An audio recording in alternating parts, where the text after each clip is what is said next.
Emma woke up feeling a strange tightness in her chest, a sense that something was off. The sun peeked softly through the curtains, but the usual comfort of morning light brought no peace. She reached for her phone, instinctively checking for messages from her husband, Daniel, but there was nothing. Normally, he'd text her good morning or leave a cheerful note before rushing to work. Today, the screen was empty, silent. Trying to brush it off, Emma got up, made herself a cup of tea, and glanced around their apartment. It was immaculate as always. Everything seemed normal, yet her mind kept circling back to that nagging feeling, like the calm before a storm. She tried calling him. No answer. She called again, leaving a short, casual voicemail. "Hey, just checking in. Call me when you can." Hours passed. Emma busied herself with small tasks, laundry, checking emails, scrolling through social media, but she couldn't shake the unease. Then, her phone buzzed. A message from Daniel popped up. "I'm busy."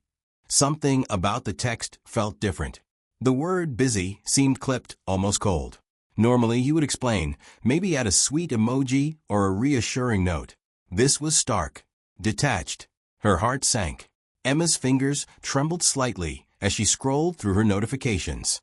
And there it was, a series of messages she had never noticed before, hidden under other threads. The sender name was unfamiliar, a woman named Sophia. The messages were innocent at first, small talk about work, dinner, and mutual friends, but the tone shifted quickly. Flirtatious, teasing, even intimate. Emma felt her stomach drop as she pieced together the timeline. Late-night chats, planned meetups, secret jokes that made no sense to her. He's been lying to me. The thought struck like a physical blow. Memories of recent oddities flooded her mind. A dinner he forgot, an unusual business trip, his late-night phone calls he claimed were from work. Every excuse, every slip of attention now fit into a pattern she couldn't ignore. Emma sat down, her hands clutching her mug tightly. The warm tea did nothing to calm the icy realization spreading through her.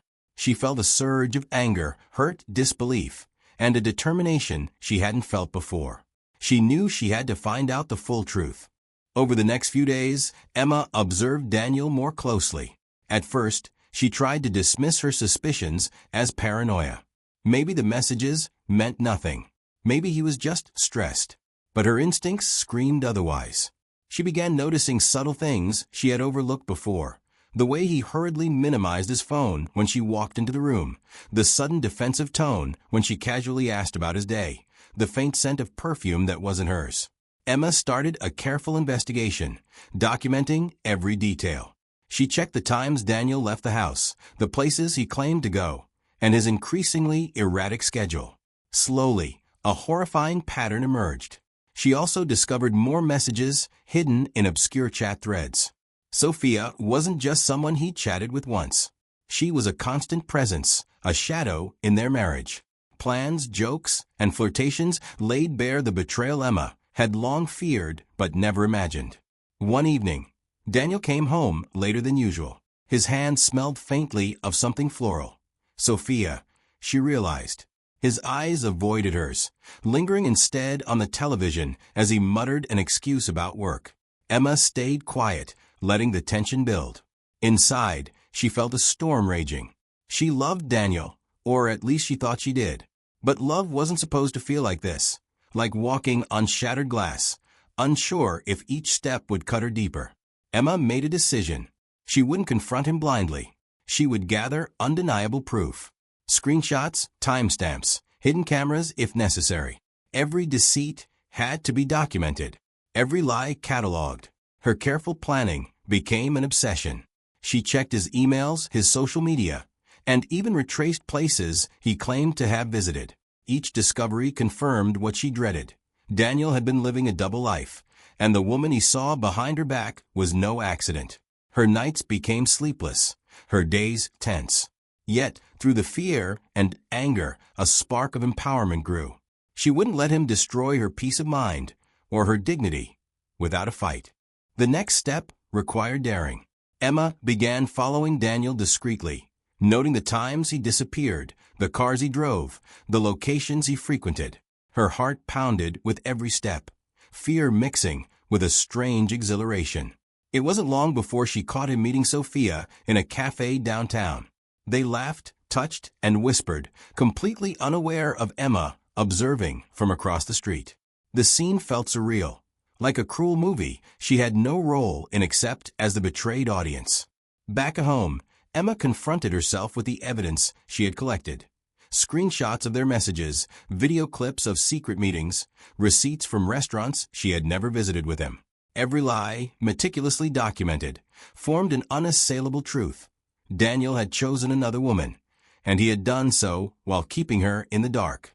She also discovered the deeper layers of his deception: financial gifts, hidden conversations late at night, and a carefully maintained narrative to cover his tracks.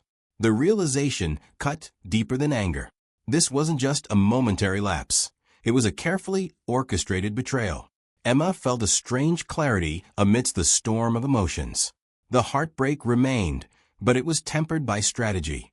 She wouldn't react impulsively. She would confront him on her terms, with control and evidence, not desperation. And so she prepared. One evening, when Daniel returned from yet another late meeting with Sophia, Emma was ready. She calmly asked him to sit, her voice steady, her eyes fixed on him. "Daniel, we need to talk," she began. He frowned. "About what?" Emma held up her phone, then the tablet, then a folder with printed screenshots. "About all of this. I know about Sophia. I know about every lie, every secret meeting, every hidden message."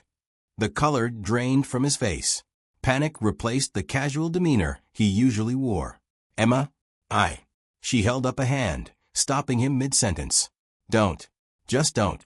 I want you to hear everything from me." She calmly laid out the evidence, chronologically, showing him the full scope of his deception. Every lie, every betrayal, every hidden truth was exposed. Daniel tried to defend himself, to downplay, to apologize. But Emma didn't let him manipulate the narrative. She spoke with precision, clarity, and strength.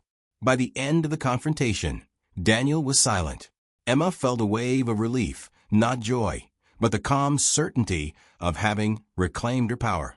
She had faced the betrayal head-on, without hysteria, without losing herself in despair. After the confrontation, Emma made decisions about her future. She considered forgiveness, considered separation, but ultimately realized that her self-respect was non-negotiable. She couldn't remain in a marriage built on lies. She informed Daniel she needed space, that their relationship required more than his apologies.